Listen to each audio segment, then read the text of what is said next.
Miguel, Migs, Alvarado had never imagined himself standing beneath the bright lights of Ireland's Got Talent. He came to Dublin not to chase fame or applause but to work whatever job would put food on the table for his mother back home. Every day he pushed a cart filled with cleaning supplies through the long hallways of a hospital, humming softly to keep himself company. Most people passed by without noticing him. Most people assumed he had nothing more to offer than mopped floors and polite nods. But Migs carried a voice that had once made entire barangays in the Philippines gather outside his window just to listen. He never pursued music professionally. Life was too heavy, too fast. His father died when he was young.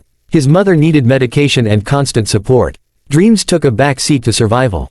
But the voice never left him. It stayed tucked inside like a beautiful secret, known only to the walls that heard him sing during graveyard shifts. One rainy evening, while cleaning the hospital cafeteria, he didn't notice anyone was around. He started singing, "Can't Help Falling in Love," softly at first, then louder as he got lost in the moment. His voice was warm, nostalgic, full of heartbreak and tenderness. In that still cafeteria, something magical happened. A nurse paused mid-step. A patient stopped pushing his wheelchair. A doctor set down his coffee and stared. They had never heard anything like it. The one who noticed most was Clara O'D, a young Irish volunteer. She was stunned. It wasn't imitation. It wasn't karaoke talent. It was pure, soulful mastery. She approached Migs with tears in her eyes. She said, "You have a gift. Why are you hiding it?" Migs laughed shyly. "I'm not hiding. I just don't think it's for the world anymore." Clara shook her head. "No. This voice belongs on a stage." She spent the next week convincing him to audition for Ireland's Got Talent. Migs refused at first. The idea terrified him. He felt ordinary, invisible, not someone meant for spotlights. But Clara persisted, helping him fill out the online audition form during her lunch break.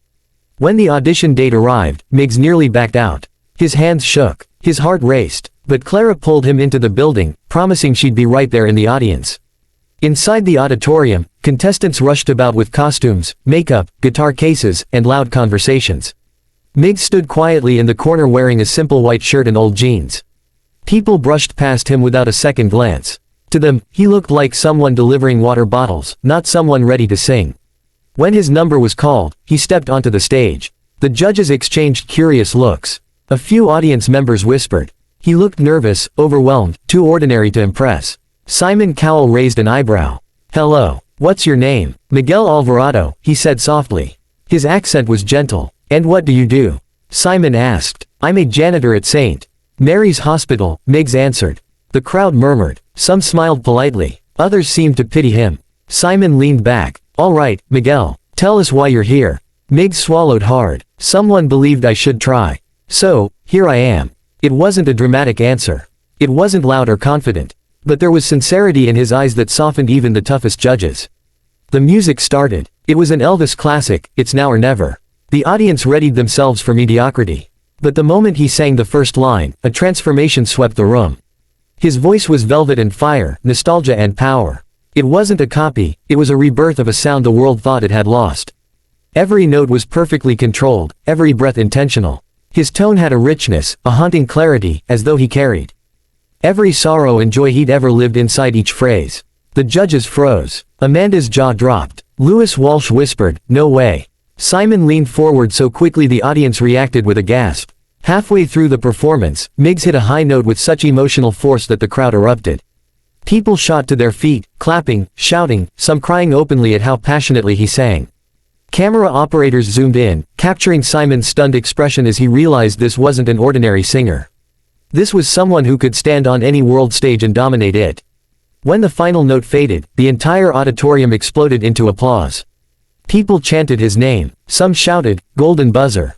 Golden buzzer!" But Simon remained silent, staring at Migs with a strange expression, one that held both awe and confusion.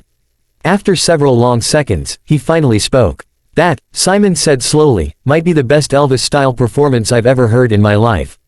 The crowd roared. "But there's something else," Simon continued.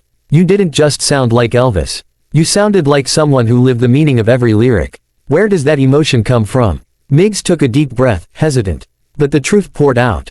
"My mother's sick," he said quietly. "Everything I earn goes to her treatments. Singing is the only thing that makes me feel close to my father."